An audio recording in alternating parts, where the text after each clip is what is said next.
तो हेलो दोस्तों, कैसे हो आप सभी लोग। मेरा नाम है आदित्य और आपको पता है कि हम पढ़ा रहे हैं क्लास 9 साइंस और हमारा पहला चैप्टर है हमारे आसपास के बारे। तो मेरे कुछ फ्रेंड्स से मैं बुलाना चाहता हूँ और कुछ सपोर्टर्स भी हैं, प्लीज़ आइए सभी लोग।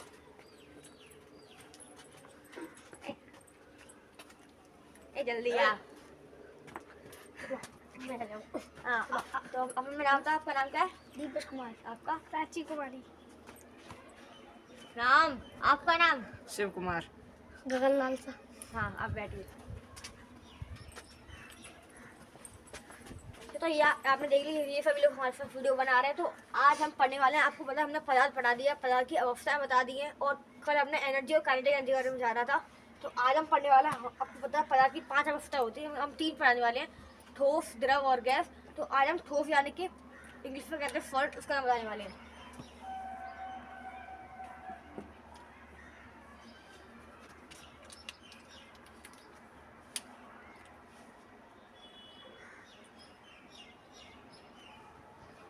आज हम बात करने वाले हैं ठोस क्या होता है। हम कुछ पॉइंट फिर आने वाले हैं, जैसे कि आपके एक बार एग्जाम्पल लेते हैं। जैसे आपके घर बहुत सी अच्छी होगी, आपके घर पे ईंट होंगी, ब्रिक, वो भी ठोस है। आपके घर पर कोई भी संदूक होगा, लोहा होगा, सोना होगा, गोल्ड, आयरन, एक्सेट्रा। ठीक है, तो अब हम कुछ पॉइंट्स जानने वाले हैं कि ठोस कैसे होते हैं। आपको पता है ठोस के पहले तो पार्टिकल्स बहुत ज़्यादा पास पास होते हैं।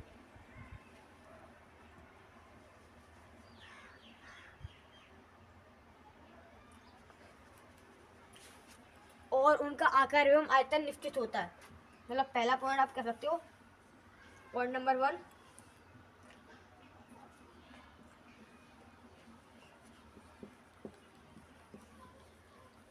पार्टिकल बहुत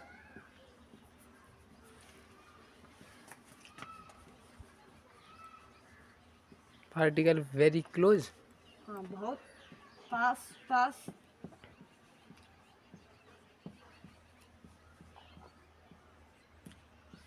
होते हैं। तो हम कुछ एग्जांपल्स लेते हैं जिससे हम लाने वाले हैं इनकी कुछ मतलब कैसे होते हैं। आइए प्लीज। तो आप देख सकते हैं यहाँ पे एक ईंट है, ठीक है। तो आप देख सकते हैं यहाँ पे ईंट है। अब देखो ये मजबूत होगी, है कि नहीं। अब मतलब इनका मतलब इनके पार्टिकल बहुत पास पास होंगे। तो इसका मतलब क्या, मतलब पहला पॉइंट हो सकता है पार्टिकल्स पास पास।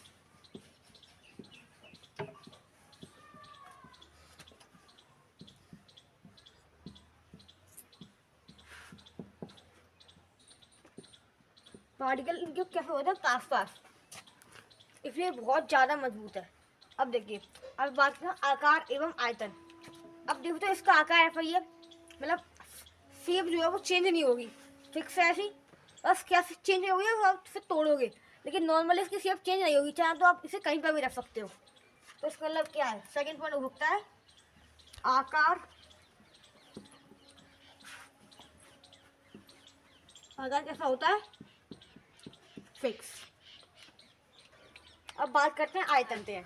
तो अब अभी इनके हाथों में जो ईंट है, अब देखो यहाँ पे भी उतनी जगह गिर रही है और मान लीजिए आप हाथ में गिरी, यहाँ पे भी नहीं गिरी है। अब मान लीजिए हमने से यहाँ पर रखा इस प्रकार से, यहाँ पे भी उतनी जगह गिरेगी। अब यहाँ चाहे तो इसे जमीन पर रखें, मतलब आसमान में कहीं पर भी रख दें, इसलिए उतनी ही जगह गिरेगी। अब देखिए इनकी सिर्फ रख के देखते हैं, वहाँ पे भी इतनी जगह गिर रही है। अब मतलब कहीं पे भी रखें, इसका जो आयतन होगा वो फिक्स होगा, मतलब कहीं पे रख सकते हैं। हम एक बार जमीन रख के दिखाते हैं। आप देखते हैं हमने जमीन पर रख दिया, तो इसका मतलब ये इतनी जगह गिरेगी, वहाँ पे भी इतनी जगह गिरी थी, ऊपर भी इतनी जगह गिरी है, तो ये हर जगह इतनी जगह गिरेगी। तो इसका हम ये कह सकते हैं कि इनका आकार आकार तो फिक्स होता है। आयतन कैसा होता है,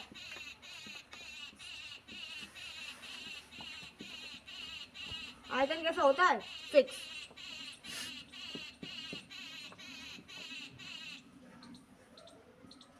ठीक है, अब बात करते हैं घनत्व।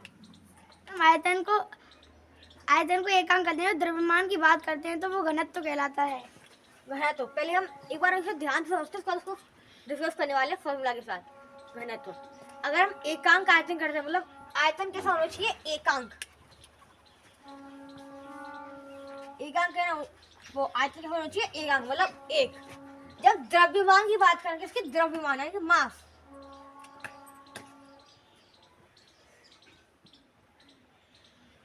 एकांक क्या होना चाहिए, आयतन।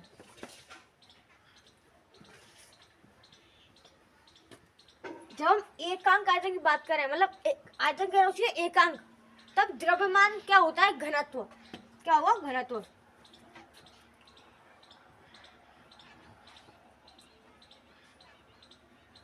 मतलब आप यहाँ पर डिवाइड करके देख सकते हो। अब एक आपने पढ़ा होगा पिछली क्लास में, छोटी क्लास में, कि अगर हम 1 का डिवाइड किसी भी मतलब किसी में भी दे दे तो आंसर वही आता है। तो अगर ऐसे डिवाइड देंगे तो ये आ जाएगा इस प्रकार से। 1 का डिवाइड देंगे,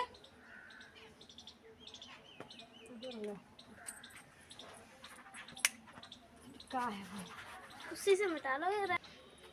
ठीक है। अब आप देख सकते हो अगर हम किसी भी डेट का 1 में डिवाइड देते तो आंसर वही आता है। तो मतलब कह सकते हैं घनत्व बराबर होता है किसके, बोलो किसके होता है, द्रव्यमान के। और कब होता है, जब आयतन को एकांक कर दें। हाँ मतलब घनत्व किसके बराबर होता है, द्रव्यमान कब होता है, जब आयतन कैसा होना चाहिए, एकांक। एकांक। अब मान लीजिए यहाँ पे हमने ए लिया, अब ए क्या है यहाँ पे, मान लीजिए घनत्व है, और यहाँ पे लिया बी अपॉन सी, और यहाँ पे बी क्या है, द्रव्यमान, और सी आयतन। अगर बी ज्यादा हो, बी बढ़ेगा तो ए भी बढ़ेगा, और अगर ए कम होगा तो बी भी कम होगा। इसे बोलते हैं इनवर्स, सॉरी इसे बोलते हैं प्रोपोर्शनल। ठीक है। अगर हम नीचे बात करें सी की, अगर सी बढ़ेगा तो ए कैसा होगा, कम होगा, और अगर सी कम होगा तो ए कैसा होगा, बढ़ेगा। चलो ये बताओ, अगर ए बढ़ेगा तो सी का क्या होगा, घटेगा। और बी का क्या होगा, बढ़ेगा। बढ़ेगा कि नहीं, बढ़ेगा। इसको कहते हैं, अरे इसे क्या कहते हैं, अनुक्रमानुपाती और विक्रमानुपाती का नियम। कोई आएगा प्लीज। हाँ तो इस नियम को क्या कहते हैं, अनुक्रमानुपाती और और बताइए। अनुक्रमानुपाती और विक्रमानुपाती का नियम। अच्छा अच्छा अच्छा, आप ये बताइए, रब कर देते हैं। यहाँ पे जो ए है वो क्या है, ए हमने क्या माना है, घनत्व। तो ये बताइए, अगर घनत्व कम हो बढ़ेगा तो द्रव्यमान के साथ क्या होगा, बढ़ेगा। और घनत्व कम होगा तो द्रव्यमान में क्या होगा, कम होगा। अब ये क्या है, एक क्या है, आयतन। अगर आयतन कम होगा तो घनत्व का क्या होगा, बढ़ेगा। और अगर घनत्व कम होगा तो आयतन बढ़ेगा। अच्छा ठीक है, चलिए। तो आपके समझ में आ गया होगा। तो अब हम इसे इमेज करते हैं, और आएंगे थोड़ा ऊपर करो और थोड़ा साइड हो जाएंगे, इधर आइए। जैसे कि आप देख सकते हो यहाँ पे ये ईंट कैसी है, इसका मतलब द्रव्यमान कैसा है, ज्यादा, और इसका द्रव्यमान कम। अच्छा आप यहाँ पे हम एक नियम लगा सकते हैं, कौन सा लगाएंगे, आप एक और आइए यहाँ पे, कौन सा नियम लग सकते हैं यहाँ पे, अनुक्रमानुपाती ए विक्रमानुपाती। अच्छा तो एक बार रुकिए, ऐसे थोड़ा रफ कर देते हैं।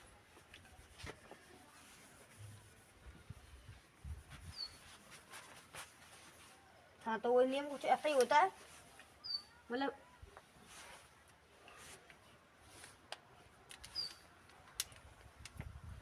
ये मतलब घनत्व, हम फिर मतलब ये घनत्व कह सकते हो आप, इसे रिवीजन कर रहे हैं। यहाँ पर द्रव्यमान डी से रिप्रेजेंट करते हैं इसको, ना हम वैसे कर रहे हैं, नहीं डी इक्वल लिखो एम अपॉन वी। तो हम इसे घनत्व को रिप्रेजेंट करते हैं डी से, मतलब डेंसिटी कहते हैं इंग्लिश में। ठीक है। और द्रव्यमान मतलब मास, एम से रिप्रेजेंट कर रहे हैं, और आयतन वॉल्यूम मतलब वी से। अच्छा ये बताइए, मतलब इसका द्रव्यमान कैसा है, इसका ज्यादा। ज्यादा, यानी कि क्या ज्यादा है, मास। मास। तो अब ये बताओ, इसका द्रव्यमान ज्यादा है तो उसकी डेंसिटी कैसी होगी, ज्यादा। मतलब मास कैसा है इसका, ज्यादा। तो डेंसिटी भी ज्यादा। और वॉल्यूम कम कम। अब इसको देखिए, इसका मास कैसा है? कम कम। मास कैसा है? कम। और डेंसिटी क्या होगी इसकी? कम। और वॉल्यूम ज्यादा। ज्यादा। इसे एक बार हम पानी में डुबा के देखते हैं। इसे भाई पहले ये वाला डुबाइए।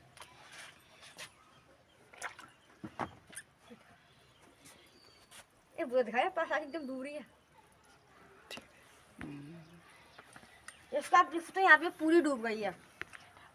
अभी क्यों डूब गई? इसको कुछ काट होगा। इसका मास कैसा था? ज्यादा क्या था? फिर डेंसिटी भी कैसी हुई? ज्यादा। वॉल्यूम यानी कि आयतन कैसा हुआ? कम। इसलिए क्या हो गई? डूब गई। इसका आयतन कम है ना? है कि नहीं? है। अब देखते हैं इस वाली ईंट को। तो आइए,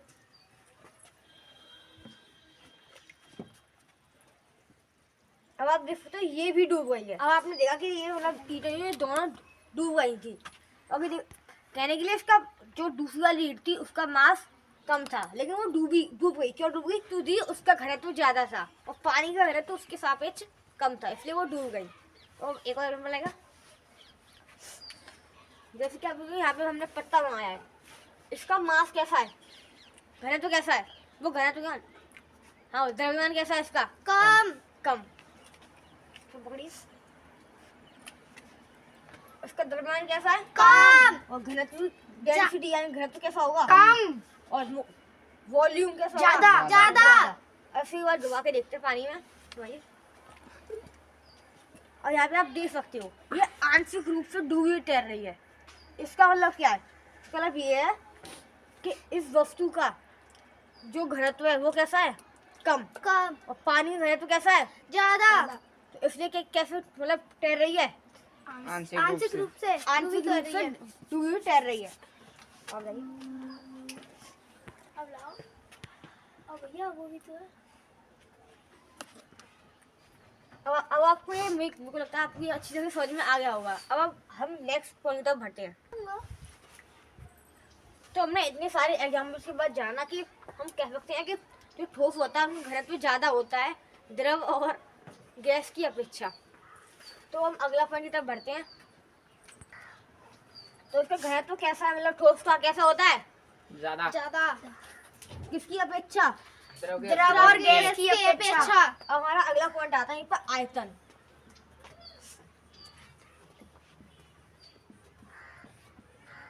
चलो आप मेरे को ये बताओ, आपने देखा कि यहाँ पे ये डेंसिटी यानी कि घनत्व कैसा था? घनत्व कैसा होता है? ज्यादा। वॉल्यूम यानी कि आयतन। तो आयतन कैसा होगा? कम। तो कह सकते हैं कि आयतन कैसा होता है इनका? ज्यादा। कैसा होता है? कम। अभी ज्यादा इसमें हो रहा था। गधी ने। पागल हो गए, क्या बात है? मतलब इनका आयतन कम होता है। क्यों होता है? क्योंकि इनका घनत्व कैसा होता है? ज्यादा। ये बताओ, अगर एकांक आयतन का द्रव्यमान ज्यादा है तो घनत्व कैसा होगा? ज्यादा होगा। ठीक है, आपको ये पॉइंट्स आप चाहे तो इन्हें नोट भी कर सकते हो। 5 पॉइंट्स है।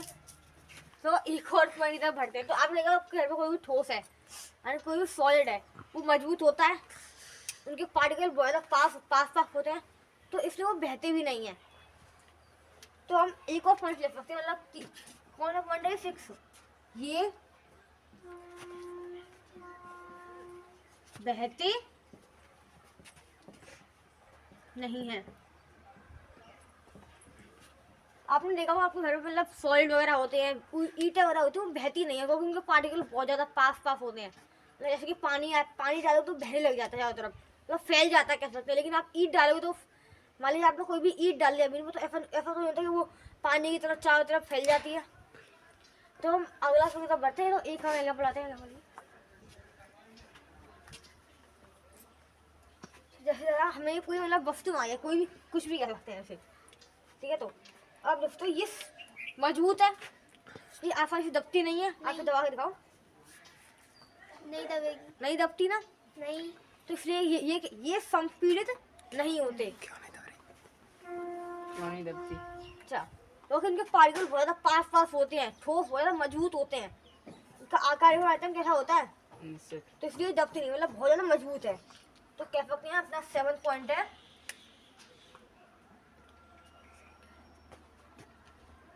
ये दबते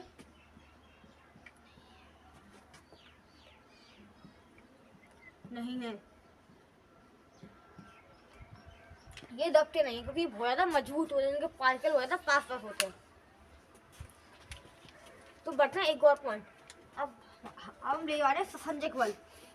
नहीं, पहले हम लेते हैं इंटरमॉलिक्यूलर स्पेस। हम पहले एक मॉलिक्यूल लेते हैं कोई भी,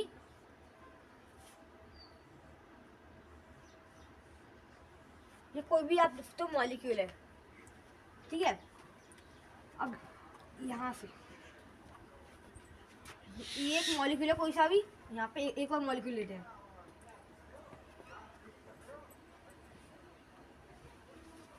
ये कोई भी दो मॉलिक्यूल है, आपने देखा। अब इनके बीच में स्पेस है, ये जो स्पेस है यहाँ से यहाँ तक का, इसको ही कहते हैं, क्या कहते हैं, intermolecular space. Inter molecular space, इसे हिंदी में बोलते हैं अंतराणिक अवकाश। इनका इंटरमॉलिक्यूलर स्पेस कैसा होता है? कम। कम। कैसा होता है? बहुत ज्यादा कम। आपने कहा मतलब ठोस होगा, मजबूत होगा, पार्टिकल्स पास पास होगा, तो इंटरमॉलिक्यूलर स्पेस जो होगा वो कैसा होगा? कम। कम होगा कि नहीं? तो इंटर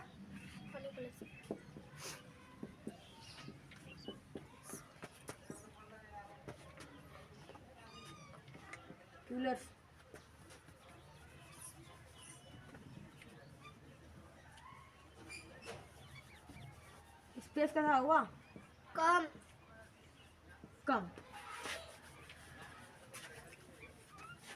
और आपने देखा होगा जो सॉलिड्स होते हैं उनके पार्टिकल बहुत ज्यादा पास पास होते हैं। और हम कोई पार्टिकल्स लेते हैं, ये बहुत ज्यादा पास पास होते हैं, तो इनके बीच पास कार्ड होगा, कोई ना कोई अट्रैक्शन फोर्स होगी, मतलब कोई ना कोई फोर्स होगी जिसके कारण बहुत ज्यादा पास पास होते हैं। उसी फोर्स को कहते हैं, क्या कहते हैं, ससंजक बल। आपने पढ़ा होगा ससंजक बल।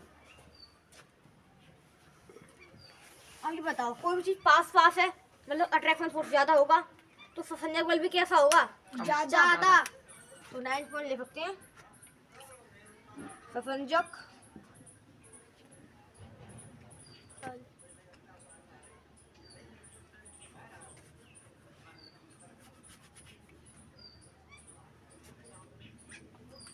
बल कैसा होता है? ज्यादा। ज्यादा।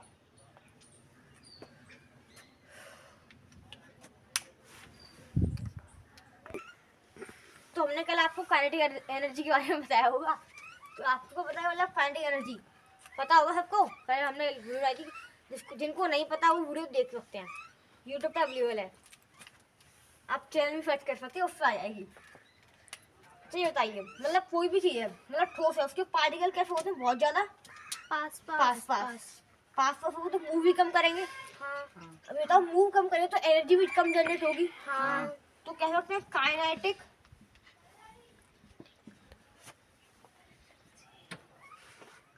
एनर्जी कैसी होती है? कम। कम। मैं ऐसा करता हूँ, ये जो वीडियो आप सभी को समझ में आएगी, इसके पॉइंट जितने वीडियो सबको समझ में आए होंगे। वीडियो अच्छी लगे तो वीडियो को लाइक करें, चैनल को सब्सक्राइब करें और दोस्तों को शेयर करें। Bye bye.